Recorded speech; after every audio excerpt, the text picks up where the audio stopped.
Doctor Sleep is the sequel to The Shining. I've heard it's more so a sequel to The Shining book, which I have not read.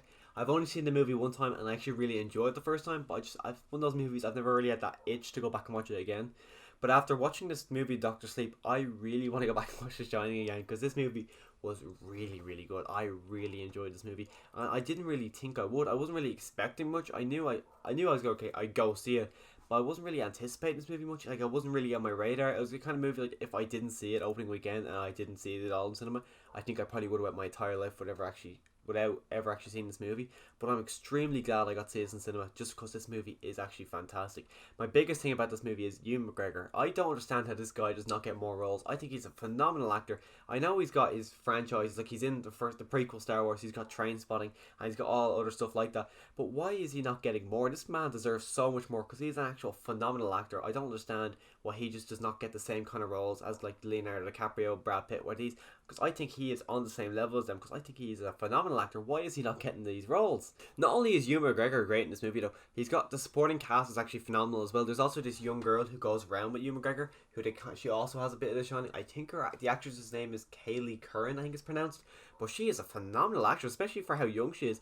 Judging by, I think they said in the movie she's about 13, her character is, so I'm assuming they're close in age to that. And she's a phenomenal actress. Everyone goes on about how great Millie Bobby Brown is.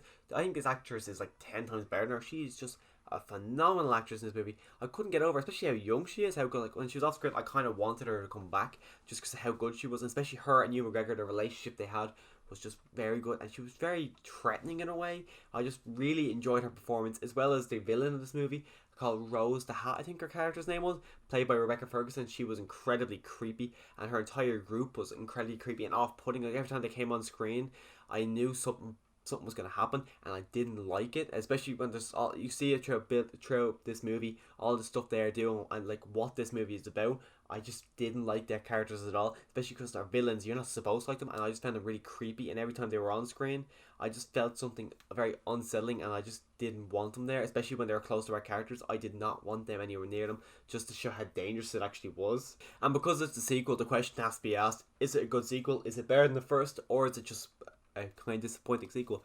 I wouldn't say it's a disappointing sequel. I really enjoyed this movie. It's not better than The Shining. I really did enjoy this movie, and I don't think it's mandatory to actually watch The Shining beforehand, because I went with my girlfriend. She's never seen The Shining, but she knew kind of the small bits. Like she knew the twins, she knew the whole Johnny, or well, I can't remember his name. Like, oh, here's Johnny when he says that. Like she knew all that kind of stuff. So they kind of show that out throughout the movie. All that, like, here's Johnny. Like you kind of get glimpses of it, just because like it's in the trailer, so don't get mad. But like all that stuff, so you don't need to see The Shining. It does help you. You do get more out of it if you have seen The Shining, because there's a lot of Easter eggs throughout. Like you do go back to the hotel. It's in the trailer. You cannot get mad, but all that kind of stuff. So like the fact that you don't actually have to see The Shining, which of course it is a movie from probably almost 40 years ago, and you don't need to see that movie, but it does help the whole story a lot more if you actually have seen The Shining.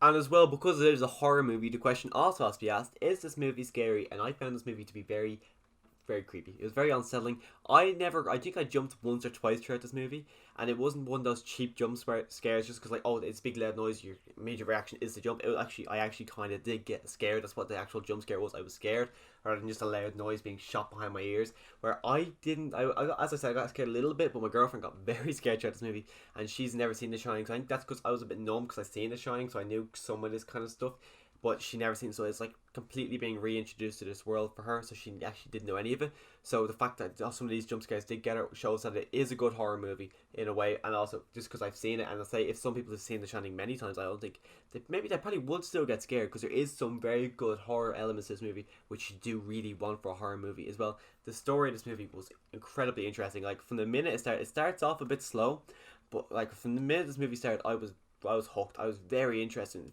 from that very first opening scene. I was interested where the story is going. I didn't know what was happening.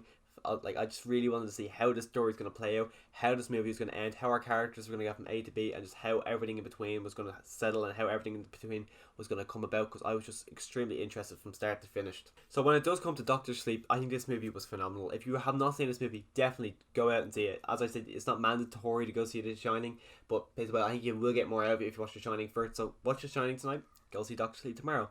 Now, as well, this movie, I never found myself looking at the time to, like, sometimes like I was cinema, I'm like, it's kind of boring, so I check my watch to see how long it's left. I didn't do this once during this movie, and this movie's 2.5 hours long, and it did not feel like 2.5 hours long. It felt about an hour 40, hour 50. That's what an hour 40, 50 is what I felt like, because this movie, it just kept moving. I never felt like it dragged on. So I just thought this movie was just a phenomenal movie. As I said, if you haven't seen The Shining, I think you're more out of it if you go see this or see The Shining then Doctor Sleep, but it's not mandatory. But if you did like this review, click subscribe so you can see other movie reviews just like this one. I got rankings and everything like that. So if you want to see all that kind of stuff, click subscribe. And as always, thanks for watching.